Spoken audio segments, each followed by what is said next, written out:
Yo, my name is BK Brent, and in this video I'm going to be giving you a behind the scenes look at the GE3 Community JG montage video. Alright, now initially this was an idea that I had around the end of December 2019. As I was finishing up my GE3 first anniversary video, I thought to myself, wouldn't it be cool to work on another project like this, but instead open it up to anybody out there playing GE3 and anyone could participate. But it seemed like a pipe dream. It seemed like an idea that would only flop, and it seemed like a bad idea. That was until about April 2020 when I was finishing up my secret second JG montage video, and I didn't really like the way that it was turning out, so I decided to scrap the entire project. But in favor of going back to the drawing board and starting from scratch, I decided to revisit this idea of the Community JG project. And one thing that I did notice from April compared to December was that the interest in performing flashy or consecutive or crispy JG in GE3 was very different.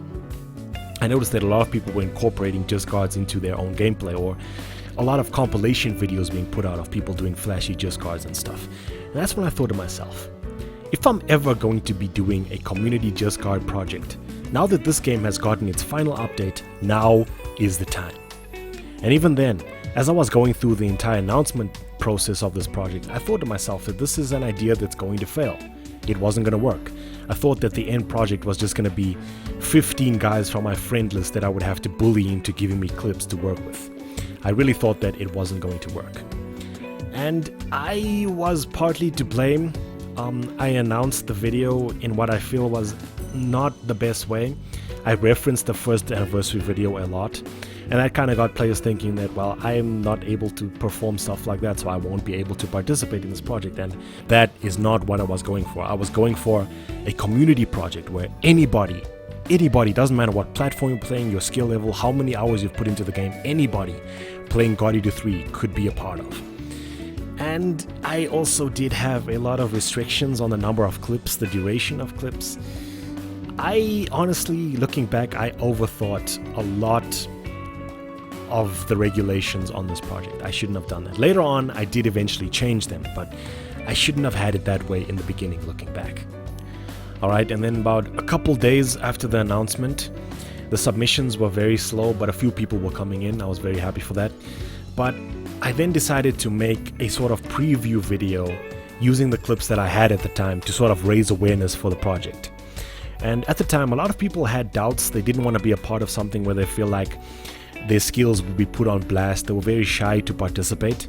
But when I released this preview video, a lot of people took one look at that and said to themselves, this looks cool. This looks like something that I want to be a part of. I think a big portion of that is owed to the song choice, because Beat Your Heart really gets people pumped up. And when they saw that, they just essentially, the number of participants skyrocketed. The number of people coming in to submit clips exploded. And in the end, I ended up getting 53 participants.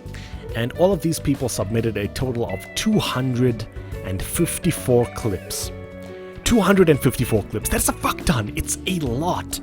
And as I was reaching the submission deadline, the more and more the number of participants and clips was increasing. I was happy, but at the same time I was starting to get very, very nervous, because editing was going to be a nightmare, and I was going to be carrying a lot of people's hopes and dreams on my shoulders going into that video editor to try to make everybody look cool. And sure enough, editing hell it was. It was very difficult. I can talk about this topic a lot, but the most important things I want to say is that a lot of the clips needed individual surgery. They needed individual touch-ups. There was this thing on PS4 where, depending on your TV settings, black borders would appear on any captures that you would save. So all kinds of PS4 players had all kinds of varying borders, and the YouTube submissions looked very grainy. Man, it was a nightmare. People were also cutting too fine to their JG, so I had to use blurs as transitions because of freeze frames. It was scary. It was hands down the most difficult video editing I've ever done in my entire life. Now, another thing with editing that was difficult was storyboarding the video. Looking at the clips, and looking at the songs, it just felt like there were certain clips needed to go in certain places, and it was my job to try to find out where they should go. Now, the way that I went about this was probably not the best way, but honestly it's the only way I know how to do this, and I did this by basically memorizing every single clip that was sent to me. So about a week into video editing, I was able to open up the folder containing all 53 participants and be able to look over anyone's names and be able to recall most of the clips that particular person has submitted to me. It started to become a very difficult mental task. It was making me very tired, and it probably wasn't the best way to go about this, but honestly I felt like I needed to memorize the clips to be able to understand where I should put what. And with the way that I storyboarded the video, there is a lot of symmetry throughout the particular songs. For example, if you look at the first bridge and the second bridge on the first song, you will probably see a clip of more or less the same thing, and the same goes throughout the whole video. So the general rationale that I used was that clips that had a lot of camera panning or like rapid player movement, those would add to like the tempo of the video. So in parts where players were just standing still guarding attacks, I would try my best to use clips that would sort of portray that and try to match it to the tempo of the video. And I was originally prepared to do that, but not with 254 clips. That's what made it very difficult.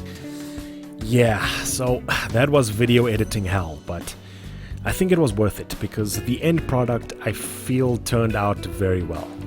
I like the way the video turned out, and I am really grateful to everyone who helped make this thing into a reality. From everyone who participated and to everyone who helped shill the idea on Reddit and Discord and Facebook and all over the place. Really, thank you guys. This video really means a lot to me, and that's not just because this is the first time that I've done a collaborative project with an entire community. It's because some of the players that have participated in this video are what I regard as the best GE3 players that I know. So having those guys that I really respect, having them grace my humble video with their appearance really means a lot to me. And yes, so the video seems to have been received well.